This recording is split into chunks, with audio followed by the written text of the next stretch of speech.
ઇંગ્લેન્ડની રાજધાની લંડનમાં એક વિમાન અકસ્માત થયો છે. એક નાનું એરક્રાફ્ટ લંડનના સાઉથએન્ડ એરપોર્ટ ખાતે ક્રેશ થઈ ગયું છે. રનવે પરથી ઉડાન ભર્યાના થોડી વારમાં જ આ વિમાન ક્રેશ થયું હતું. ક્રેશ થયા બાદ આ વિમાન આગના ગોળામાં ફેરવાઈ ગયું હતું. ક્રેશ થયેલ વિમાન beach B200 super king air હતું, જે લંડનના સાઉથએન્ડ એરપોર્ટથી નેધરલેન્ડના લેલી સ્ટેડ એરપોર્ટ ખાતે જવાનું હતું. તો આવો જાણીએ સમાચાર વિસ્તારથી. નમસ્કાર, જમાવટ સાથે હું છું પાર્થ.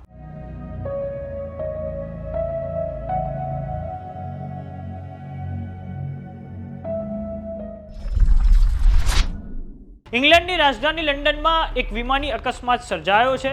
લંડનના સાઉથએન્ડ એરપોર્ટ ખાતે એક નાનું એરક્રાફ્ટ ઉડાન ભર્યા પછી ક્રેશ થઈ ગયું હતું. એરપોર્ટ પર વિમાન ક્રેશ થયા પછી આગના ગોળામાં ફેરવાઈ ગયું હતું. ક્રેશ થયેલ વિમાન beach B200 super king air હતું, જે લંડનના સાઉથએન્ડ એરપોર્ટથી નેધરલેન્ડના લેલી સ્ટેડ જવા માટે ઉડાન ભરી હતી. આ વિમાનનો અંદાજિત ઉડાનનો સમય બ્રિટિશ સ્ટાન્ડર્ડ ટાઈમ પ્રમાણે બપોરે 3:45 હતો. ક્રેશ થયેલ beach B200 super king air એક ટ્વિન એન્જિન ટર્બોપ્રોપ વિમાન છે. તે લગભગ 12 મુસાફરોને લઈ જવા માટે સક્ષમ છે. જો કે અકસ્માત સમયે વિમાનમાં કેટલા લોકો સવાર હતા તેની હજુ સુધી પુષ્ટિ થઈ નથી. ઘણા પ્રત્યક્ષદર્શીઓએ જણાવ્યું હતું કે તેઓએ રવિવારે 13 જુલાઈ 2025ના રોજ સાંજે 4 વાગે સાઉથએન્ડ એરપોર્ટ પર એક વિશાળ આગનો ગોળો જોયો હતો. પ્રત્યક્ષદર્શીઓના જણાવ્યા મુજબ વિમાનમાં અચાનક આગ લાગી ગઈ હતી. સોશિયલ મીડિયા પર વાયરલ થઈ રહેલા ફોટોમાં વિમાનમાંથી ધુમાડા અને જ્વાળાઓ નીકળી રહી છે. અકસ્માત સમયે એરપોર્ટ પર હાજર લોકોએ જણાવ્યું હતું કે ટેક ઓફ કર્યાની થોડી મિનિટો પછી વિમાનમાં ટેકનિકલ ખામી સર્જાઈ હતી, જેના કારણે તે રનવે નજીક જોરદાર ધડાકા સાથે ક્રેશ થયું હતું.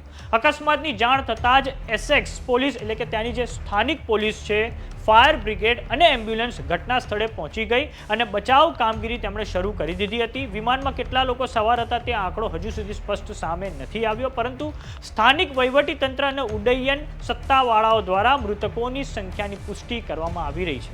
એસેક્સ પોલીસે એક સત્તાવાર નિવેદનમાં જણાવ્યું હતું કે અમે સાઉથએન્ડ એરપોર્ટ પર વિમાન દુર્ઘટનાના અહેવાલોનો જવાબ આપી રહ્યા છીએ. અમારી ઇમરજન્સી સેવાઓ સ્થળ પર છે અને પરિસ્થિતિને કાબૂ લેવાનો પ્રયાસ કરી રહી છે. હાલમાં અકસ્માતનું કારણ જાણી શકાયું નથી, પરંતુ પ્રારંભિક અંદાજ મુજબ તે તકનીકી ખામી અથવા એન્જિન નિષ્ફળતા હોઈ શકે છે. એરપોર્ટ અધિકારીઓએ હાલમાં રનવે બંધ કરી દીધો છે અને બધી ફ્લાઇટ્સ સ્થગિત કરી દેવામાં આવી છે અને તપાસ પૂર ઝડપે શરૂ કરી દેવામાં આવી છે. મુસાફરોને કોઈ પણ બિનજરૂરી મુસાફરી ટાળવા અને એરપોર્ટ વેબસાઇટ પર આપવામાં આવી રહેલા અપડેટ્સ પર નજર રાખવા માટે અપીલ કરવામાં આવી રહી છે. વાત કરીએ 12 જૂનના અમદાવાદમાં થયેલા એ પ્લેન ક્રેશની, તો જ્યારે એર ઇન્ડિયાનું વિમાન AI-171 મેઘાણીનગરમાં ક્રેશ થયું હતું. એર ઇન્ડિયાની વિમાન દુર્ઘટનામાં અનેક લોકોના મોત થયા છે. વિમાનમાં સવાર 230 મુસાફરોમાં 217 પુખ્ત વયના, 11 બાળકો, 2 શિશુઓનો સમાવેશ થાય છે. આમાં 169 ભારતીય નાગરિકો હતા, 53 બ્રિટિશ, 7 પોર્ટુગીઝ અને 1 કેનેડિયન નાગરિકનો સમાવેશ થાય છે. આ અકસ્માતમાં 241 લોકોની સાથે વિમાનના 12 ક્રૂ સભ્યોનું પણ મોત થયું છે. ફક્ત એક જ વ્યક્તિ બચી ગયા છે. મેડિકલ હોસ્ટેલ અને નજીકના વિસ્તારોમાં હાજર અન્ય લોકોનું પણ મોત થયું છે. તો હવે લંડનમાં જે વિમાન દુર્ઘટના થઈ છે તેની પડે અપડેટ માટે જોતા રહો જમાવટ. તમને શું લાગે છે, વિમાનમાં આવી દુર્ઘટનાઓ કેમ સર્જાય છે? તમારા કોઈ મંતવ્ય હોય તો અમને કોમેન્ટ બોક્સમાં લખીને જરૂર જણાવો. જો તમે અમને યુટ્યુબ પર જોઈ રહ્યા તો સબસ્ક્રાઇબ કરો. જો તમે અમને ઇન્સ્ટાગ્રામ અને ફેસબુક પર જોઈ રહ્યા તો ફોલો કરો. નમસ્કાર.